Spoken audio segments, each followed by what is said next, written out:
ಅಂತರ್ಜಾತಿ ವಿವಾಹ ಯುವಕನ ಮನೆ ಧ್ವಂಸ ಮಾಡಲಾಗಿದೆ. ಚಿತ್ರದುರ್ಗದ ನನ್ನಿವಾಳ ಗ್ರಾಮದಲ್ಲಿ ನಡೆದಿರುವಂತ ಒಂದು ಘಟನೆ. ಅಂತರ್ಜಾತಿ ವಿವಾಹ ಆದಂತ ಹಿನ್ನೆಲೆಯಲ್ಲಿ ಯುವಕನ ಮನೆಯನ್ನ ಧ್ವಂಸಗೊಳಿಸಲಾಗಿರುವಂತದ್ದು. ಚಿತ್ರದುರ್ಗದ ನನ್ನಿವಾಳ ಗ್ರಾಮದಲ್ಲಿ ಈ ಘಟನೆ ನಡೆದಿದೆ. ಎಸ್ಟಿ ಸಮುದಾಯದ ಯುವತಿ, ಎಸ್ಸಿ ಸಮುದಾಯದ ಯುವಕ, ಎಸ್ಟಿ ಮತ್ತು ಎಸ್ಸಿ ಸಮುದಾಯದ ಯುವಕ ಮತ್ತು ಯುವತಿ ಸಂಬಂಧಿಕರಿಂದ ಯುವಕನ ಮನೆ ಮೇಲೆ ದಾಳಿಯನ್ನ ಮಾಡಲಾಗಿದೆ. ಯುವಕನ ಮನೆ, ಆತನ ಸಂಬಂಧಿಕರ ಮನೆ ಮೇಲೂ ಕೂಡ ದಾಳಿಯನ್ನ ಮಾಡಲಾಗಿರುವಂಥದ್ದು. 2 ಬೈಕ್, 1 ಟಾಟಾ ಏಸ್ ಜಖಂ ಮಾಡಿ ಆಕ್ರೋಶವನ್ನ ವ್ಯಕ್ತಪಡಿಸಲಾಗಿದೆ. ಬಂಡೆಕಟ್ಟಿ ಗ್ರಾಮದ 20ಕ್ಕೂ ಹೆಚ್ಚು ಜನರಿಂದ ಏಕಾಏಕಿ ದಾಳಿಯನ್ನ ಮಾಡಲಾಗಿದೆ. ಗ್ರಾಮದಲ್ಲಿ ಬಿಗುವಿನ ವಾತಾವರಣ ನಿರ್ಮಾಣವಾಗಿದೆ. ಪೊಲೀಸರು ಸ್ಥಳದಲ್ಲಿ ಮೊಕ್ಕಾಂ ಹೂಡಿದ್ದಾರೆ. ಚಳ್ಳಕೆರೆ ಪೊಲೀಸ್ ಠಾಣೆಯಲ್ಲಿ ಪ್ರಕರಣ ದಾಖಲಾಗಿದೆ. 2 ಕೂಡ ದಲಿತ ಸಮುದಾಯದವರೇ. ಅಂತರ್ಜಾತಿ ವಿವಾಹ ಆಕ್ಚುಲಿ ಈಗ ನೀವು ಯಾವುದೋ ಒಂದು ಬೇರೆ ಬೇರೆ ಜಾತಿ ಧರ್ಮದವರನ್ನ ಮದುವೆ ಆದಂಥ ಸಂದರ್ಭದಲ್ಲಿ ಅದೇನು ಸ್ವಲ್ಪ ತೀವ್ರವಾಗಿರುತ್ತೆ, ಅಲ್ಲಿ ಒಂದು ಸ್ವಲ್ಪ ಆಕ್ರೋಶ ಅನ್ನುವಂಥದ್ದು. ಆದರೆ ದಲಿತ ಸಮುದಾಯದವರೇ ಆಗಿದ್ದುಕೊಂಡು, ಒಬ್ಬರು ಎಸ್ ಟಿ ಸಮುದಾಯದವರು ಮತ್ತೊಬ್ಬರು ಎಸ್ ಸಿ ಸಮುದಾಯದವರು ಆಗಿದ್ದುಕೊಂಡು ಮಗಳನ್ನು ಹೋಗಿ ಮದುವೆ ಆದಾನೆ ಅನ್ನೋ ಕಾರಣಕ್ಕೋಸ್ಕರ ಆ ಯುವಕನ ಮನೆಯನ್ನ ಧ್ವಂಸಗೊಳಿಸಲಾಗಿದೆ. ಹಿಂಗೆ ಆ ದೃಶ್ಯಾವಳಿಯನ್ನು ಕೂಡ ತೋರಿಸ್ತಾ ಇದ್ದಾರೆ. 2 ಬೈಕು, 1 ಟಾಟಾ ಏಸ್ ಅನ್ನ ಕೂಡ ಧ್ವಂಸಗೊಳಿಸಲಾಗಿದೆ. ಬಗ್ಗೆ ಇನ್ನಷ್ಟು ಮಾಹಿತಿಯನ್ನ ಕೊಡ್ತಾ ಹೋಗ್ತಾರೆ ನಮ್ಮ ಪ್ರತಿನಿಧಿ ವಿನಾಯಕ್. ನಮ್ಮ ಜೊತೆ ದೂರವಾಣಿ ಸಂಪರ್ಕದಲ್ಲಿ ಜಾಯ್ನ್ ಆಗಿದ್ದಾರೆ. ವಿನಾಯಕ್, ಯಾವಾಗ ಅವ್ರು ಮದುವೆ ಆಗಿರುವಂತದ್ದು, ಯಾವಾಗ ಈ ಘಟನೆ ನಡೆದಿದ್ದು, ಹೇಗಿದೆ ಅಲ್ಲಿ ಪರಿಸ್ಥಿತಿ ಈಗ?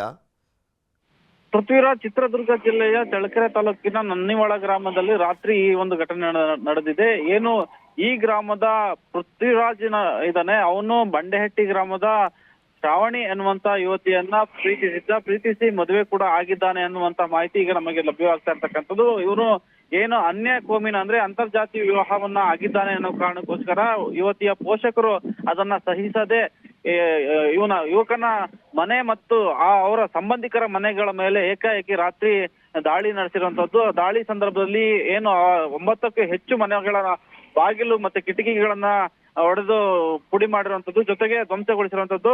ಇನ್ನು ಆ ಮನೆಯ ಬಳಿ ಇದ್ದಂತ ಬೈಕ್ಗಳು, ಟಾಟಾ ಏಸ್, ಇವುಗಳನ್ನು ಕೂಡ ಧ್ವಂಸ ಮಾಡಿರುವಂತ ನಿಟ್ಟಿನಲ್ಲಿ ಕಲ್ಲು ದೊಣ್ಣೆಗಳಿಂದ ಅವ್ರಿಗೆ ಜಖಂ ಮಾಡುವಂತ ಕೆಲಸಕ್ಕೆ ಮುಂದಾಗಿದ್ರು. ಇದಕ್ಕೆ ಸಂಬಂಧಪಟ್ಟಂತೆ ರಾತ್ರಿ ಪೊಲೀಸರು ಈ ವಿಷಯವನ್ನ ತಿಳಿದಂತ ಸಂದರ್ಭದಲ್ಲಿ ಅವನ್ನ ಆ ಸ್ಥಳಕ್ಕೆ ಭೇಟಿ ನೀಡಿ ಪರಿಶೀಲನೆ ಒಂದೂರಿಂದ ಮತ್ತೊಂದೂರಿಗೆ ಹೋಗಿ ಗಲಾಟೆಯನ್ನ ಮಾಡಿ ಅಲ್ಲಿ ಹೊಡೆದಾಕ್ ಬರ್ತಾರೆ ಅಂದ್ರೆ ಒಂದ್ ಸ್ವಲ್ಪ ಇದೊಂಥರ ಫಿಲಂ ಸ್ಟೋರಿ ನೋಡ್ದಂಗೆ ಆಗ್ತಾ ಇದೆ. ಆ ಊರಿನವ್ರು ಯಾರು ಇರ್ಲಿಲ್ವಾ ಆ ಸಂದರ್ಭದಲ್ಲಿ? ಇವ್ರ ಸಂಬಂಧಿಕರು ಯಾರು ಇರ್ಲಿಲ್ವಾ ಆ ಟೈಮ್ನಲ್ಲಿ?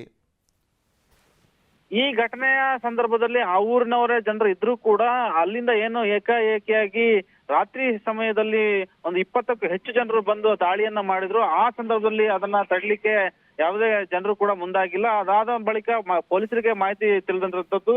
ಇದೀಗ ಪೊಲೀಸರು ಸ್ಥಳಕ್ಕೆ ಭೇಟಿ ನೀಡಿ ಅಲ್ಲಿ ಇಡೀ ಬಿಗುವಿನ ವಾತಾವರಣ ಇದೆ, ಅದನ್ನ ನಿಯಂತ್ರಿಸುವಂತ ಕೆಲಸಕ್ಕೆ ಮುಂದಾಗಿದ್ದಾರೆ ಪೃಥ್ವಿರಾಜ್. ಅವ್ರನ್ನ ಯಾರನ್ನಾದ್ರೂ ಬಂಧಿಸಲಾಗಿದೆಯಾ? ಮತ್ತೆ ಆ ಹುಡುಗಿ ಎಲ್ಲಿದ್ದಾರೆ ಇವಾಗ?